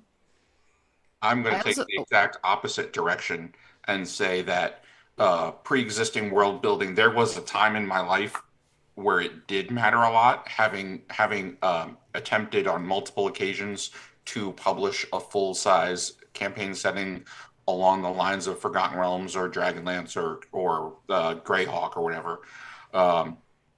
Nowadays, I would much rather start way smaller. Like, I want a game to start in a village, and then maybe we, you know, there's a city nearby, or maybe there's a mountain range nearby, but I don't want to build an entire world. And at the same time, I also want to do the world building with my table, and I want it to be built emergently, and I want to see it fleshed out and unfold rather than, okay, here's your setting book, thunk. That's fair. Yeah. Yeah, I think there should be like a healthy mix. Like in so many things in this, a healthy mix is always kind of preferable to one strictly over the other, just because like you're a part of the world, so you're going to inherently affect the world that is existing. Yep. So why not let people be a part of the building of it? I think that's why I like stuff like Kids on Bikes or like Tales from the Loop, where like Session Zero's. I'm working on my second little chunk of a game of it, and it's so much fun. But it's one of those things that like they give you just like prompts, and they're like, okay, let's talk about what your world looks like. And for those, and because they're kids, their world is really small, so it's really like you can come in with like this baseline thing and then be like, okay, where's the skate park you like to hang out at? Where's your favorite French fries from? Like just having something that they have input on is so important. So I think like a healthy mix is important. I've said important a lot. I'll stop talking. Important. Important. Now hear me out. Crucial. Significant. Incredible. Substantial. I think we have Necessary. time for one more of the questions in chat, which there's only one left, and then I have one final one that I want to get to. So I want to make sure I have time for that one because it's a special one and going to be so much fun. So, how can veteran players like yourselves help a newbie GM? I'm gonna slide out of this one because I am not a veteran player. Y'all do your thing. No, I doubt that. Second, I don't have a lot of experience helping like newer GMs, except there was one, a friend of a friend, who actually pulled me in as a player to his campaign because he'd never GM'd D&D before. He didn't really have a good grasp of the D&D rules. And he was like, hey, like, I want to GM this. My friend says you're a really good player and you know a lot of the rules. Can you just come in as a player for a while and help me with The dog didn't like that. The dog did not like that. For me, just a GM was like, hey, I need help. You know, like, can you come and help me with the rules and answer questions when I have them? I'm like, great, absolutely. Like, for me, I was directly asked. I have a story which technically I was a GM in, but I have to tell it because it's definitely a player perspective important story. And I'll start with make sure, like, don't make your GM uncomfortable. And what I mean by that is, in this game in particular, I was GMing something, they got through, they saved their quest giver, and then as the quest giver was giving them their quest, a player said, I take out my sword and I stab them. And I said, why? And they said, I wanted to see if they had plot armor. That's my joke, but it's a real story. Don't just stab your NPCs, especially when somebody is like new and trying to figure out the structure of how to GM, Yes. it's funny. It's kind of a joke. Like, it's hilarious as a joke, but in actuality, it is kind of traumatizing and will and did shut down that campaign. So don't do that. Don't be a dick. Be aware that they're new and they're trying things out. And if they have an obvious, like, you know, if it feels railroady, or if they have like an obvious quest giver, like main character NPC they're going to rely on, let them explore that and let them use it as a tool so they can learn and branch out into something better. Don't be too hard on them as a veteran player to know all of the tips and tricks and be adaptable and whatever. Let them try and fail and be compassionate to their situation.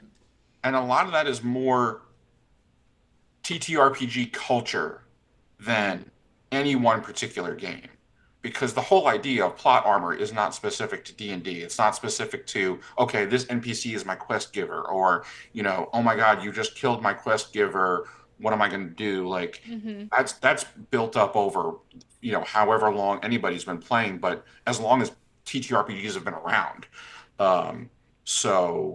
Yeah, but yeah, 100%. Don't if you're a veteran player and you're playing at a table with someone who's has very little GM experience, don't expect them to have that awareness right out of the gate.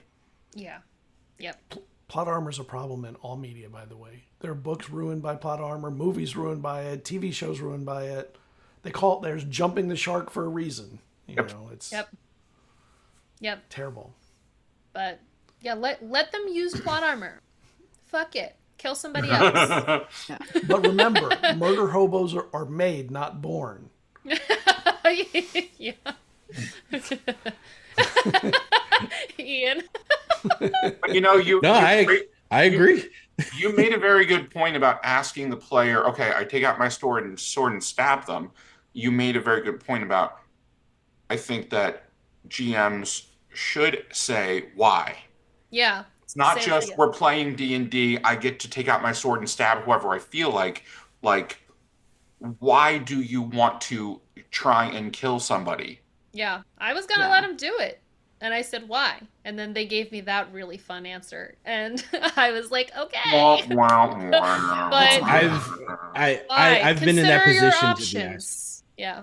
I've been in that position of being asked why for something like that. I was playing in a game to where within like the first half hour of the game, like my character completely sanguinated somebody, which is against the masquerade, right? And my but the storyteller asked why. I said, well, this character is politically aligned, this character is a business runner, this character is magically inclined. My character has one job. You send me when business needs to be taken care of. This is all they know. So he was disrespected because he was shot. You're going to die. And my DM went, yeah.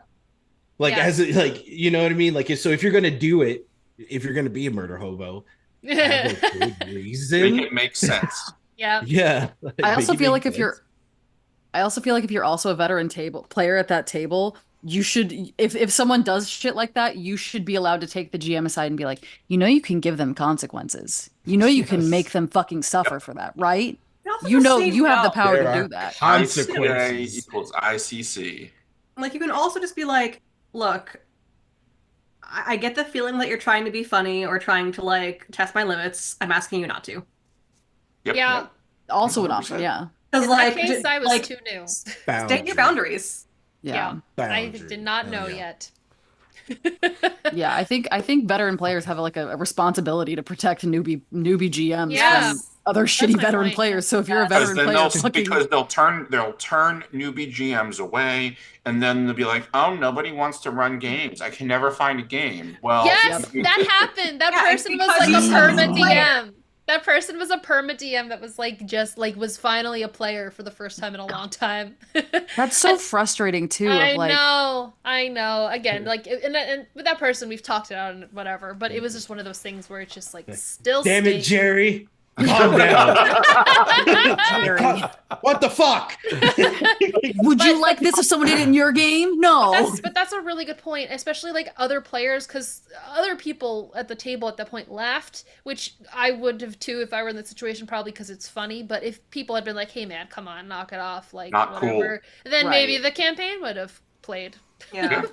Like, don't be afraid to call other people out. Or like, Yes. and you don't have to be mean about it, but like you can just be like, look, like the tone of this campaign, this is not the tone of this campaign, and like again, this is also part of why we have session zeros is to Yep. be like, hey, let's not do stuff like this. Yep.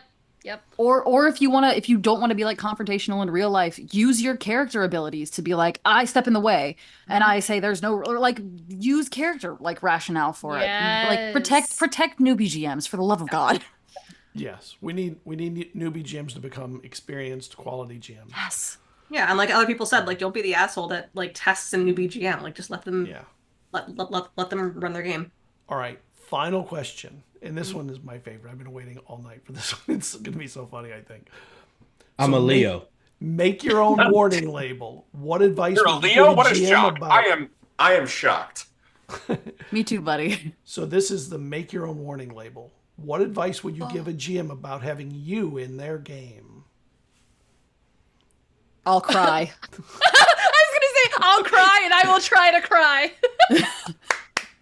Yes. Yeah. We need to play together. We need to Yes. play together. Oh, I would love that. That would bring me deep joy. Yes, please. Let's cry together. Let's cry together. Okay, but another idea. It's not I'll cry. Okay, if everyone else is thinking, warning, player prone to nonsense. Yeah. I will within good taste shenanigan my ass off. So you're a And chaos gremlin. You just I don't even think it's just that. Like, I am more than equipped to have very serious and deep and scenes, and I love doing that. But then at the same time, I just like making the people at the table laugh. And like at one point to where they go, I played in a game to where it was a big bad person of this arc, and they wrote runes into the floor, and I asked my DM, I said, hey, what did they write those runes with? And they're like, some kind of chalk. I was like, I've been drinking 64 ounces of ale since we've got here and we haven't started a tavern. I pee on the runes. Does that work? Like, you know, and they were like, fuck, it does. Like, so like that, you know, like I'm warning players prone to shenanigan. Like that's what it is. I think mine is I'm gonna play my character,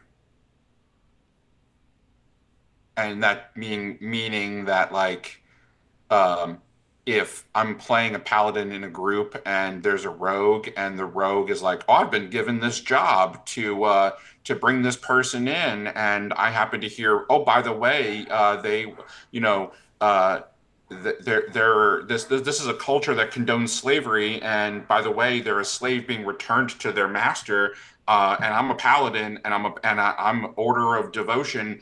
Yeah, I'm not going to let that happen, and you're going to have to stop me. Like, I'm going to play my character, whether or not that runs into, you know, other players that may be slightly more morally ambiguous. other labels for yourselves? I will take the smallest detail that you give me in a session, bring it up 8 sessions later to get an advantage on something because I take excellent notes. So you're the note taker. So That you're is the what- dangerous note taker. Important. I will link you all to my Pathfinder notes file after we're finished up here. Nice. We love it. But We love yes. a proficient note taker. Warning, I take notes to a fault. Warning, I will look under your fingernails. Don't do that.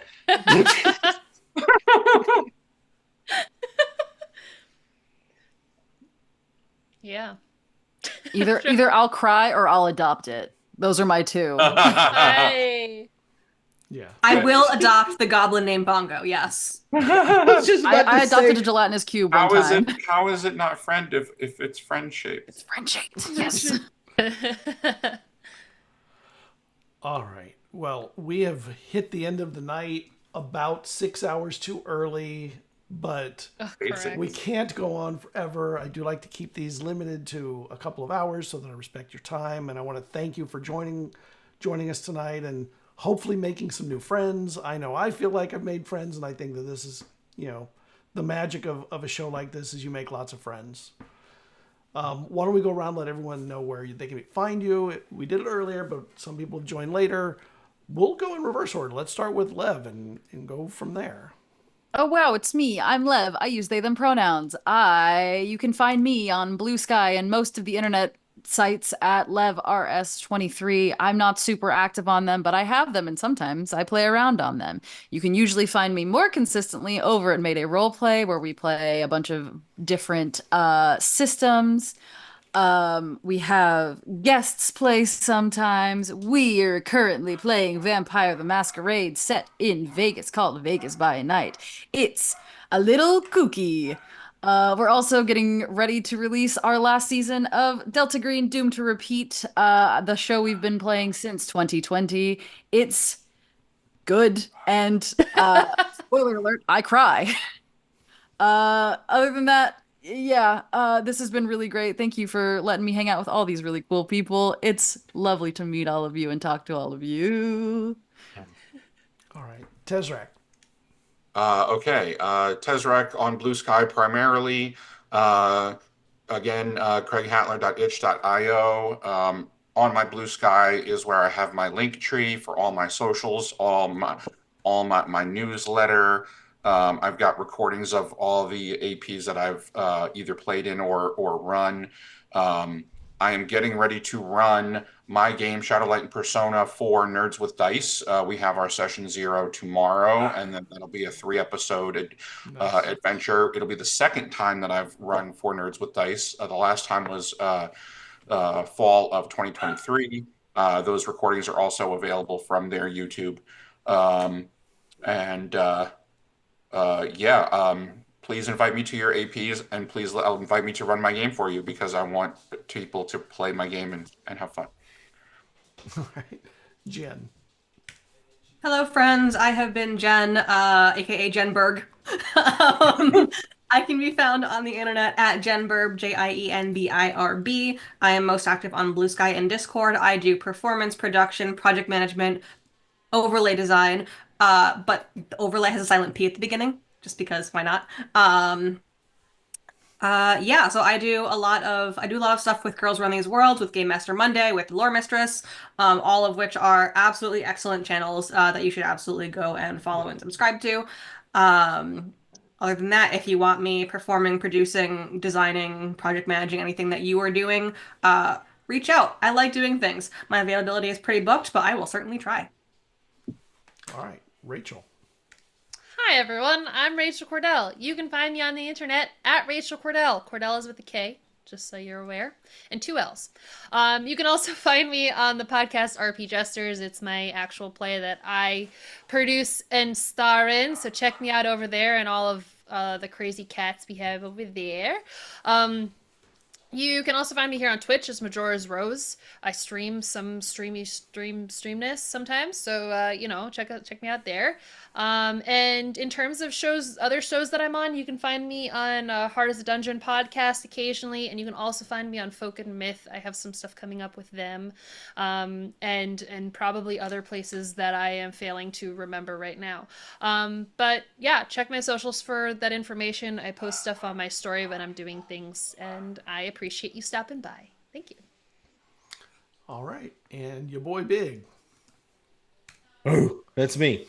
Hey, Yes. I'm Ian. Or your boy Big on all social media. It's YaBoiBIG on every social media. And if you go to social media, it's not there, let me know so I can monopolize that.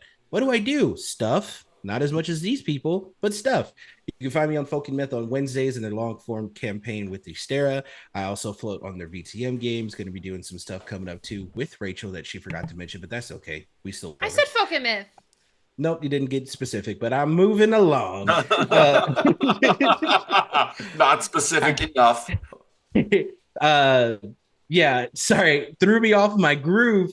Hey, I love this. Thank gonna you fight, for Ian. We're inviting gonna me fight. here. We probably are. We're gonna fight. That's it.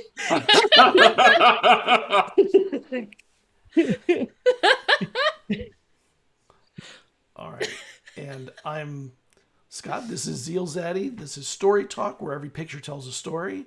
You will see us in 2 weeks for the March 24th episode of Planning and Operating TTRPG charity streams with the amazing, and all of you know, because you get welcomed every morning, you get told good morning every day just about, from Jess the Human. There's going to also be Nekla the Druid, Rue Morgan, Honey and Dice, and Sweet Rosie B. Some of the most awesome people that really build community around all of us. Thank you to all of them, and thank you to the rest of you that are here. Thank you for everybody in chat bringing the questions. The questions were fantastic tonight. You were a great chat. You really kept things active and alive. We'll see you in a couple weeks. Have a good night, everybody. Bye. Thank you. Good night.